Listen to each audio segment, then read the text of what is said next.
Mga pa dito hinihingi assistance sa mga kababayan natin?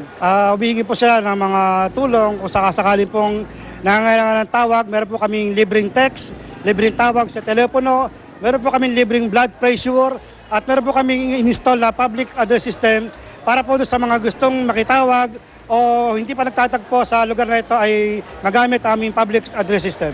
Ano ang pinakamadalas na reklamong natatanggap ninyo so far mula po na nagsimula dito yung inyong pagbabantay, pagbibigay ng assistance doon sa mga kababayan natin? So far po, simula kahapon ay wala pa po kami natatanggap na ibang complaint, hindi po kagaya ng mga nakaraang taon na kung saan maraming gamit na naiiwan. Pero sa kasalukuyan po ay negative po ang mga complaint sa mga maglalakbay. So ang ibig po sabihin nito, mas maayos po ngayon ang pag-uwi ng mga kababayan natin. Wala akong nagiging problema in terms of sa mga bus sa sasakyan, pamasahe, wala akong mga ganyan. Wala naman po sa kasalukuyan. Okay, maraming salamat po. Si Ginoong Giovanni Ahunin, isa pong volunteer from DOTC na nagmamando nga po dito sa Araneta Center Bus Terminal to make sure na yung pong lahat ng mga pangangailangan ng ating mga kababayan na maglalakbay ay matutugunan po sa lalong madaling panahon, lalo na nga po ngayon na sila ay pauwi sa kanilang mga probinsya para po sa paggunita ng Semana Santa. Muli paalala po sa mga kababayan natin, ingatan po ang inyong mga dalang gamit at hanggat maaari, iwasan po ninyo yung magdala ng maraming bagahe sa inyong pag-uwi ngayon sa inyong mga probinsya. Live mula po rito sa Araneta Center Bus Terminal, Quezon City, Susan Enriquez, balik sa iyo, Jiggy. Maraming salamat, Susan Enriquez, sa Gulat Live mula sa Quezon City. Samantala, halos fully booked raw ang lahat ng flights sa mga airline companies sa NAIA Terminal 3. Narito ang report ni Ian Cruz. Tuloy-tuloy ang dating ng ating mga bibiyaheng kababayan sa NAIA Terminal 3. Fully booked na nga ang lahat ng flights ngayon. Kung mayroon mang slot, ay halos pa isa-isa na lang na pasahero ang pwede accommodate sa bawat biyahe. Sa nakuha ang impormasyon ng GMA News mula sa mga airline company, nabatid na regular flights ang ipinatutupad nila ngayong Semana Santa. Sapat naman daw kasi ang mga biyahe, kaya di na nagdagdag ng flights. Marami ang magbabakasyon sa kanilang mga probinsya kasama ang buong pamilya para doon gunitain ang mahal na araw. Para magbakasyon, para ma-enjoy naman yung mahal na araw sa probinsya kaysa dito sa Maynila, hindi natin masyado na-enjoy eh. Dagsari ng mga kababayan nating sa mga ipinagmamalaking tourist destination ng bansa ang pupuntahan kasama ang mga mahal sa buhay. Oo, kasi every Holy Week laging maraming pumupunta doon and may enjoy talaga namin yung Boracay kasi marami kaming batang kasama. Todo higpit ang ipinatutupad na seguridad sa paliparan. Bukod sa pagdaan sa scanner ng mga bagahe, nakaantabay din ng mga gwardya ng paliparan, katuwang ang Aviation Security Group ng PNP para sa seguridad. Paalala sa mga babiyahe, dumating na maaga sa paliparan para maiwasan ang aberya sa biyahe. Para sa Unang Balita, Ian Cruz reporting.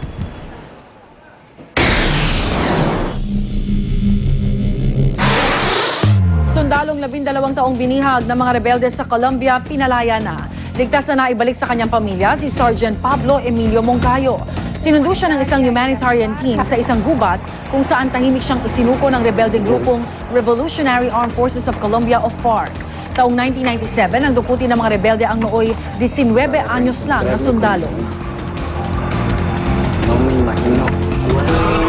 Amazing Balita! Tinaguri ang pinakamalaking science experiment sa mundo, tagumpay na naisagawa sa Switzerland. Nakapag-produce ang Large Hadron Collider ng makina ng 7 trillion electron volts matapos ang pagbanggain ng mga proton beams. Mas mataas yan ng 3 beses kaysa nung huli nilang subukan ng eksperimento. Pakay ng eksperimentong magaya sa maliit na bersyon. Ang nangyari umanong pagsabog na bumuo sa universe, 14 na bilyong taon na nakakaraan. Bukod dito, inaasahan ng mga scientists na makapagbibigay ng impormasyon ng collision sa ilang mga tanong sa larangan ng particle physics.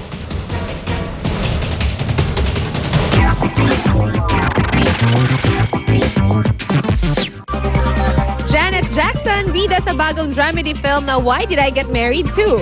Sequel yan ng 2000 movie na Why Did I Get Married? Iikot ang kwento sa annual vacation reunion ng 4 na couples. Gumanap si Janet bilang isang psychologist / self-help at meron din pala siyang problema sa kanyang relationship. Ayon kay Janet, marami daw eksena ang dapat na pakaabangan sa pelikula. In relationships, you must respect each other's big scenes. Yeah, that was one of them.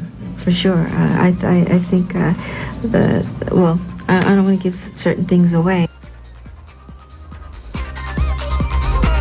David Beckham may bagong project matapos maoperahan sa sakong. Tampok ang soccer superstar sa advertisement ng isang sports brand. Malabo na nga lang makapaglaro si David sa World Cup na magsisimula sa June dahil po sa kanyang injury. Napunitan kasi siya ng litid sa sakong sa gitna ng isang soccer game noong March. Gayunman, hindi raw siya mamimiss ng fans dahil mananatili siyang aktibo sa iba't ibang activities.